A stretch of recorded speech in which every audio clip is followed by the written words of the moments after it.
Oui, je sens que ça vous touche énormément. C'est comme si c'était vous que ça touchait finalement.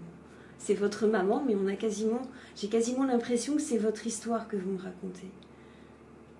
Mais Celle que vous en parlez. Vous savez, on n'est pas très loin de sa mère. Oui. C'est le premier lieu dans lequel on a vécu.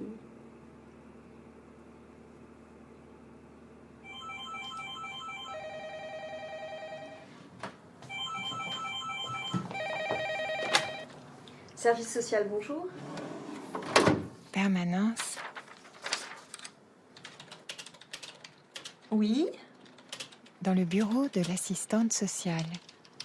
Oui, je vous entends. Je suis Madame Limantour, je suis assistante sociale à Neuilly. Une série documentaire de Frédéric Pressman. Oui. Parce que justement, là, je vais en prendre. Vous êtes toute belle aujourd'hui. Oui. Mais vous savez, sincèrement, moi, cette histoire m'avait vraiment effondrée, là, ce qui s'est passé entre ma mère et ma sœur. Je ne sais pas si vous avez remarqué, j'étais complètement aussi en dépression. Et je dois dire que pour moi, ça a été vraiment quelque chose de très positif et de très inattendu de pouvoir venir ici et avoir de l'aide. Ah bah écoutez, si c'est moi qui provoque cet effet-là, c'est formidable. Oui, c'est mais je crois mais la qu'il vous fallait structure aussi qu'il y a derrière, vous savez, moi ouais. je ne sais pas maintenant si les aides vont nous être accordées, j'espère. Moi aussi, mais entre-temps...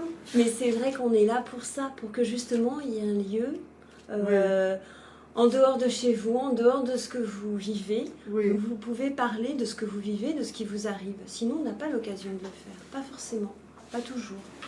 Et là, vous êtes avec votre maman, et c'est vrai que finalement, à qui vous pouvez parler de tout ça, de tout ce qui a été tellement violent aussi entre votre maman et puis sa fille aînée. Et on voit que pour votre maman, c'est vraiment difficile de refaire surface, et que ça l'a profondément atteint. Oui. Mais en plus, pour moi, ça a été aussi la perte de ma sœur. Vous comprenez ? C'est pas seulement la place de ma mère qui s'est perdue et les problèmes financiers aussi, mais émotionnels. À cet âge-là, je perds ma sœur aussi.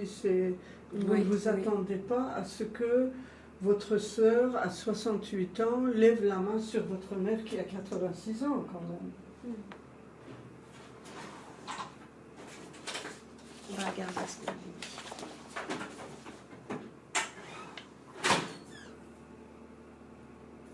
Là, j'ai votre demande d'allocation spéciale vieillesse. Et ça, c'est pourquoi? J'ai pas compris. Alors ça, c'est la demande d'allocation personnalisée d'autonomie. Ça veut dire quoi?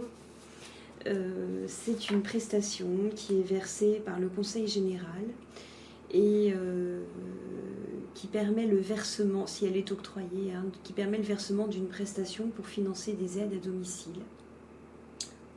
Vous pouvez parler et des autrement services. Ça veut dire quoi concrètement? Tous les mois, elle va recevoir de l'argent, une prestation pour financer une aide à domicile. Ça serait bien parce que on m'a dit qu'il y a une Iranienne qui fait ce travail. Parce que si c'est pas une Iranienne, étant donné que ma mère ne peut pas communiquer, ça ne sert à rien.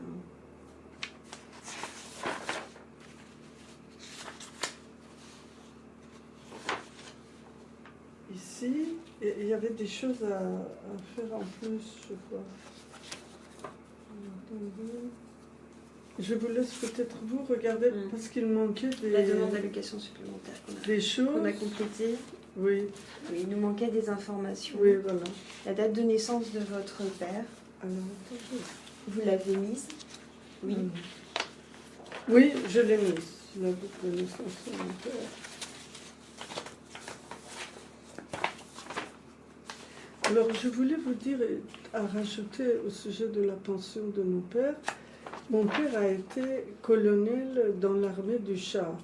Alors, il est mort en 79, dans l'année de la Révolution.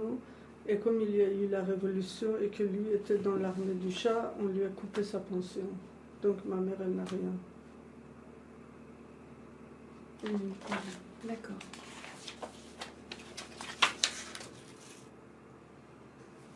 Donc je finis de remplir son état civil.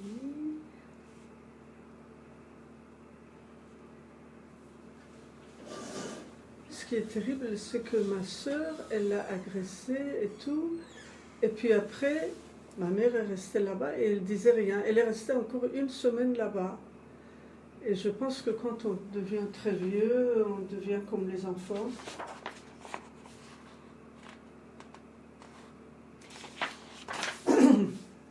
C'est aussi une grande souffrance quand on entre, par exemple, dans le 4e âge. C'est une grande souffrance de vivre à l'étranger. Parce que comme on perd un peu plus ses moyens, même le peu de français qu'elle sait, on est quand même dans un milieu inconnu et puis on ne peut pas parler aux gens. Et ça, c'est... Je pense que c'est ce qui manque à votre maman et ce qui lui a manqué aussi quand elle était à Nice chez votre sœur. Oui, mais ça, on ne peut rien faire.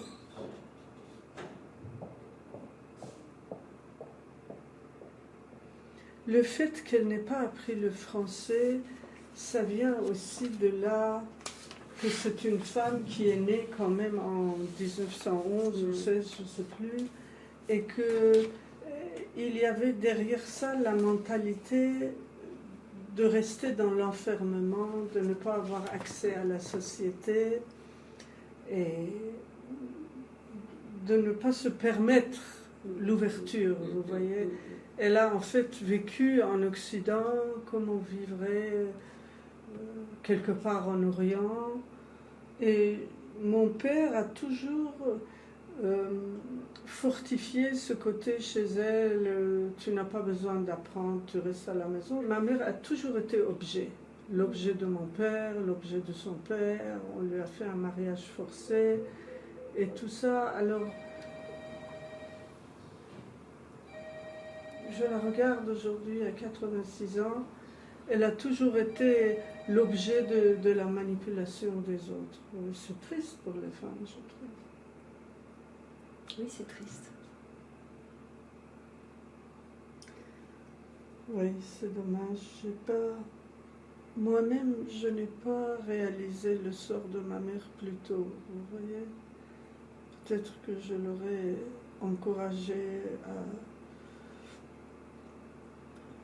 à apprendre le français ou faire des choses, mais j'ai compris aussi sur le tard parce que elle n'avait pas besoin d'être toujours à la merci de ma sœur et de vivre toujours en dépendance, toujours au 2e plan, vous voyez. Elle n'avait pas besoin.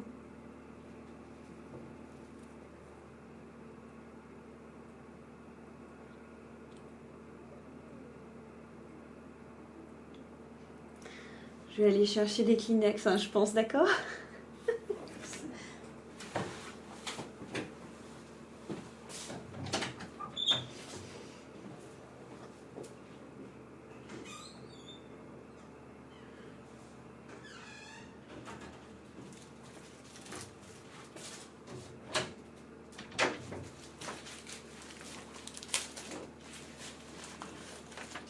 Je crois que vous abordiez des sujets très profonds aussi. Ça remue énormément de choses. Oui,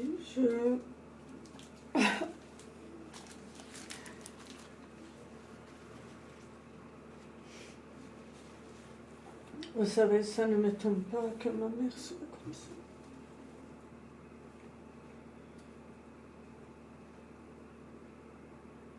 Je suis quand même d'une culture où on lapide des femmes.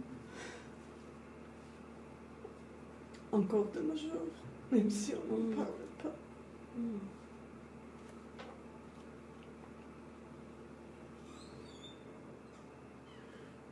Bon. On va finir de faire ce qu'on a commencé. Oui. Je suis plus très concentrée, mais il faut qu'on le fasse, sinon parce qu'on a besoin de ça. Oui, je pense que vous en avez besoin, effectivement, et que ça peut être un moyen pour vous d'être un peu aidé aussi, parce que comme vous disiez, financièrement, c'est pas évident non plus. On va vérifier qu'il y a tous les documents. Là, on avait tout pour l'envoyer. Dans celui-là, il manque des choses. Là, il manque rien normalement. On a l'attestation. Sur l'honneur, on a le certificat médical. Donc, je crois que c'est bon, on a tout. Hein. Là, on a la demande d'allocation supplémentaire qui est bien remplie. Ça, je prends l'enveloppe parce que je vais l'envoyer dedans.